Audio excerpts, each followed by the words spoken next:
Hey, what's up, everybody? True Boxing here. Thank you for coming back to get hit with the truth. So today we are continuing the True Boxing annual top 10s, as we are going to look at my number 3 light heavyweight in the world right now at 175 pounds, the former 2-time super middleweight world champion and the current WBC interim light heavyweight champ, the undefeated Benavidez.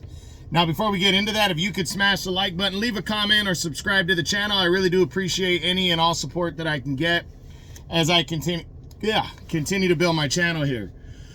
So Benavidez entered the year coming off of his best year of his career in 2023, where he dominated Caleb Plant over 12 rounds and then destroyed Demetrius Andrade with a 6th round TKO. And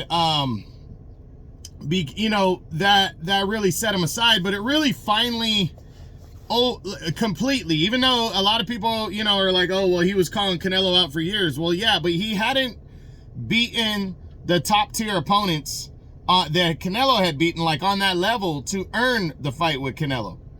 And he finally did. With those 2 victories over Caleb Plant and Demetrius Andrade, he solidified himself across the board. There was no doubt. And even I said, if Canelo didn't fight him in 2024, then Canelo was ducking him. So Benavidez realized right away that Canelo had no interest in fighting him in 2024. So he pivoted and made a smart move, in my opinion.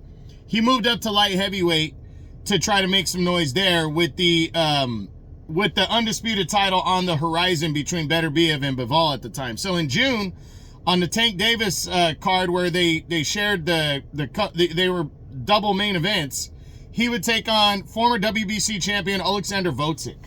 Gvozdyk had been 3 fights, since he returned from a 4-year layoff, but all against lackluster competition. So it seemed like it was a good opponent for Benavidez to really test himself against. And it really was. He just didn't turn out the performance that people thought he was going to do. He outclassed, well, I wouldn't say outclassed. He outworked Alexander Gvozdyk. The speed was on display, his power is on display the first half of the fight, but then the second half, he started to wear down. Gvozdyk started to find his timing, and it ended up being a closer bout than expected. Went to the scorecards, which not a lot of Benavidez's fights do, and Benavidez would capture the vacant WBC interim title with that win, with the unanimous decision win, but a convincing one. There was no argument there that he won. It wasn't his greatest performance. But when you move up a division, sometimes that first fight, because you're still filling out the weight, isn't your best fight, isn't your best performance. So, for me, no harm, no foul to Benavidez, especially when Alexander Gvozdyk, I mean, if you guys don't know Gvozdyk, you guys are fucking tripping. Gvozdyk is a beast. I mean, this guy gave Arthur Beterbiev the toughest fight of his career prior to Beterbiev and Bivol, when they attempted to unify titles back in 2018. He was beating him on the cards when Beterbiev stopped him in the 10th round. And then a couple years before that, he fucking destroyed Adonis Stevenson, who him and Kovalev were the top 2 guys at light heavyweight. He destroyed Adonis Stevenson and ended his career to capture the WBC title. So Alexander Gvozdyk is a really good fighter, and Benavidez beat him convincingly. So now Benavidez, that was the only fight that he had, but towards the end of the year, he announced his next big fight, and it's actually tomorrow night. He will main event an Amazon Prime pay-per-view card when he battles fellow undefeated light heavyweight and current WBA regular light heavyweight champion David Morell Jr. This is a monster fight for Benavidez. To me, this is the most dangerous fight of his career. And I say dangerous because I've never, even Plant, even Andrade, I gave them chances, but I really didn't think those guys were going to beat Benavidez. Or had a great chance of beating him. Stylistically, power-wise, I just didn't see him doing it. I can see David Morell's path to victory here. And if he can box and use that length advantage that he has, he's younger, he's a year younger, and he's an inch shorter than Benavidez, so they're pretty much the same height.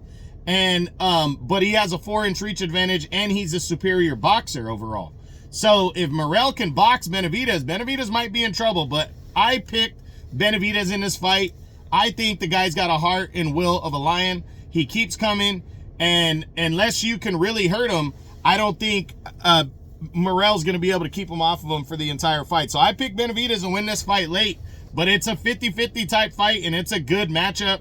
And if Benavidez wins, I would be surprised if he didn't land a title shot in the second half of the year. I think the only thing that would stop him from getting a shot at the winner of Beterbiev Bivol 2 is if Beterbiev Bivol 2, if that one ended up becoming a third fight between the two, or if the winner, especially if it's Bivol, fights Canelo next.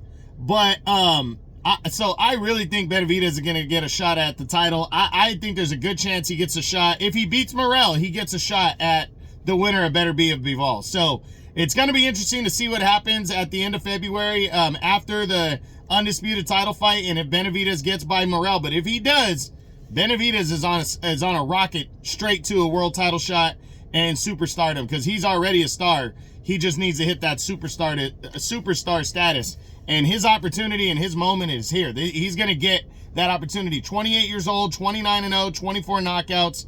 Can't wait to see the fight tomorrow night against Morell. So that's it. That's what I got. I hope you enjoyed the video. This is my number 3 light heavyweight in the world right now at 175 pounds. The former 2-time super middleweight world champion and the current WBC interim light heavyweight champion, the undefeated David Benavidez, as the True Boxing annual top 10s continue. I hope you enjoyed the video. If you did, smash the like button, leave a comment, or subscribe to the channel.